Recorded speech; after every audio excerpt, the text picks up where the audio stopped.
വടക്കഞ്ചേരി മംഗലം ശ്രീകൃഷ്ണസ്വാമി ക്ഷേത്രത്തിൽ ദേവസ്വം എക്സിക്യൂട്ടീവ് ഓഫീസറെ നിയമിക്കണമെന്നാവശ്യപ്പെട്ടുള്ള ജനകീയ പ്രതിഷേധത്തിന്റെ ഭാഗമായി വിശദീകരണ പൊതുയോഗം സംഘടിപ്പിച്ചു.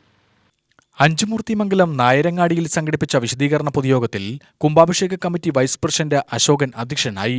പൂജ മുടങ്ങിക്കിടന്ന ക്ഷേത്രത്തിൽ 1993 മുതൽ നിത്യപൂജകൾ പ്രദേശത്തെ ജനങ്ങൾ സംഘടിപ്പിച്ച് നടത്തിവരികയാണെന്നും മഹാകുംഭാഭിഷേകം ഉൾപ്പെടെ നടത്തിക്കഴിഞ്ഞതോടെ ക്ഷേത്ര ഭരണ ചുമതല തൽപരകക്ഷികൾക്ക് വേണമെന്നാവശ്യപ്പെട്ടതായും വിശദീകരണ യോഗത്തിൽ പങ്കെടുത്തവർ പറയുന്നു.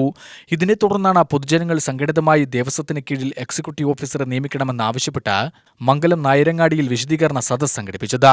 ഡിവൈഎഫ്ഐ മേഖലാ പ്രസിഡന്റ് കൃഷ്ണദാസ്, യൂത്ത് കോൺഗ്രസ് നേതാവ് ശ്രീനാഥ് വെട്ടത്ത്, ബിജെപി മണ്ഡലം വൈസ് പ്രസിഡന്റ് സോമൻ, ഹിന്ദു ഐക്യവേദി നേതാവ് കണ്ണൻ ആദറോട്ടുകളം, ക്ഷേത്രമേൽശാന്തി വെങ്കടാചലം, ജയകൃഷ്ണ വാര്യർ എന്നിവർ സംസാരിച്ചു. ഇതൊരു വികാരപരമായിട്ടുള്ള ഒരു സംസാരമല്ല, ഇത് കാര്യം അറിഞ്ഞുകൊണ്ട് ഞാൻ സംസാരിക്കുന്നതാണ്. ഞാൻ ഇതിനകത്ത് പെട്ടുപോയി അല്ലെങ്കിൽ ഇതായി എന്നുള്ളതല്ല.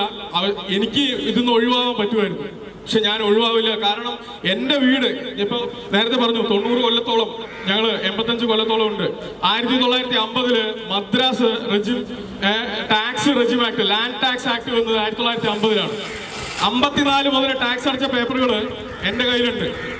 ഞാൻ മംഗലത്ത് ജനിച്ചു വളർന്ന ആളാണ്. അത് തെളിയിക്കാൻ എനിക്ക് ഏതറ്റം വരെ പോകാൻ ധൈര്യമുണ്ട്, ഞാൻ പോവും. അത് പോവാൻ എസ് ഈശ്വരനോ ഈ കൃഷ്ണമൂർത്തിക്കോ കഴിയുമോ?